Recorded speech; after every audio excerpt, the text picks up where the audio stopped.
Yes, I have got a bee in my bonnet this week about the BBC because they still don't know what terrorists are. It just doesn't make sense. I mean, they've had so much backlash, yet still they can't call a spade a spade. And what has come up this week is that they have aired a documentary called Surviving October 7th, We Will Dance Again, all about the October 7th atrocities, a terrorist attack that was, in case the BBC did not realise. But were they able to show the documentary unedited? Oh no, they had to snip a line out of it. Allegedly, according to The Telegraph, they took out a line from the show that calls Hamas terrorists. There was an opening title, the IDF says that 3,000 terrorists breached the 40-mile-long border. Because that had the word terrorist in it, that apparently did not make the cut. The director, Yarav Moses, said the BBC, the version they'll air, won't describe Hamas as terrorists. It was a price I was willing to pay so that the British public would be able to see these atrocities and decide if this is a terrorist organisation or not.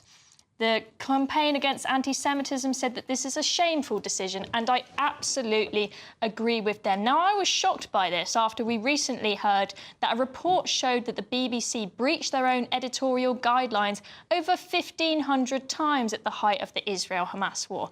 After that kicking, have they still not realised that Hamas are terrorists? I mean, the groupthink at the BBC just seems to be off the scale. And what I don't understand is it's the same people that deny that Hamas are terrorists, the same people that deny that the people who treated women in the most brutal and disgusting ways on October 7th, they're the same people who tend to call themselves feminists. It just doesn't make sense, Renee, does it? It doesn't make sense, but none of this makes sense because I think we're seeing for the first time in such clear pictures that the only acceptable racism is anti-Semitism. And the BBC just bring that home every single day.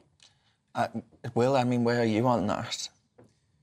I can't believe we're at this point. I think there is one thing we should be able to agree on. It is that Hamas are terrorists. Now, there are shades of grey. And Hezbollah. And Hezbollah. Yeah. I think this is the one thing we can all agree on. And I think we need more people to say the bloody obvious. Like Robert Jenrick coming out wearing that jumper the other day saying Hamas are terrorists in and of itself led to a lot of controversy. Some things should be black and white. This is black and white. And I can't get my head around why the BBC, this cultural rot, endures and there are no consequences time and time again. I completely agree. We all agree Hamas are a terrorist organisation. There's no two ways about that. There is no grey area. They are a terrorist organisation. Actually, I watch the BBC, I'm afraid to say, they say every time they use the word Hamas on BBC News, they say prescribed as a terrorist organisation. By some countries. They say that. Well, no, they say that, Andy. I'm 100% on that. They say by some countries. Well, they are a terrorist organisation.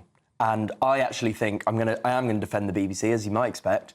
I think their coverage of this conflict and other conflicts in recent years has been outstanding. Even though they've breached their own guidelines 1,500 times? I think if you look at the quality of their coverage, at the quality of the analysis, at the breadth and the depth of it, the amount of time they devote to it, the amount of the number of people...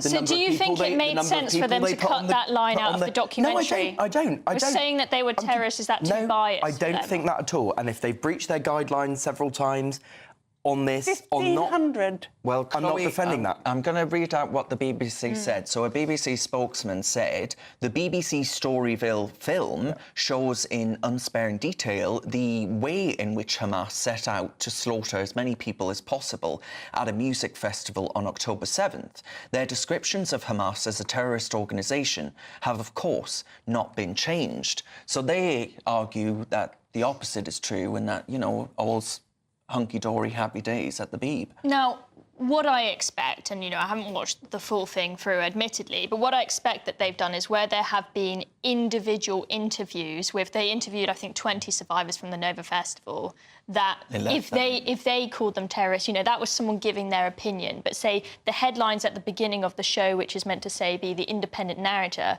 saying that Hamas are terrorists in that part, I think that they think calling Hamas a terrorist is biased. I think that they think that that doesn't fit their guidelines, because I think they think that calling Hamas a terrorist is an opinion, but it's not, it's just a fact. Sharon has an idea online. Sharon has an idea. She says, the BBC are shameful. We all need to get the same T-shirt as Robert Jenrick and wear it outside the BBC. Will you be there?